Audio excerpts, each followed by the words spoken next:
নমস্কার বন্ধুরা, আশা করি তোমরা নিশ্চয়ই খুব ভালো আছো। আমিও খুব ভালো আছি। দেখেই বুঝতে পারছো আমি চলে এসেছি একটি ব্যায়ামের অনুষ্ঠানে। এখানে আমার জামাইবাবু ব্যায়াম করছে। দেখো ব্যায়ামগুলি কেমন হয়েছে, তোমরা আমাকে প্লিজ কমেন্ট করে জানাবে। যিনি বসে ব্যায়াম করছিলেন প্রথমে, সেটি হচ্ছে আমার জামাইবাবু।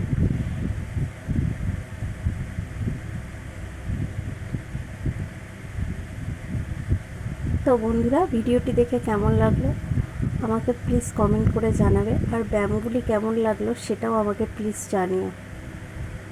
আর ভিডিওটি ভালো লাগলে শেয়ার করে দিও, আর আমার চ্যানেলটি সাবস্ক্রাইব করে দিও। বাই বন্ধুরা, নমস্কার।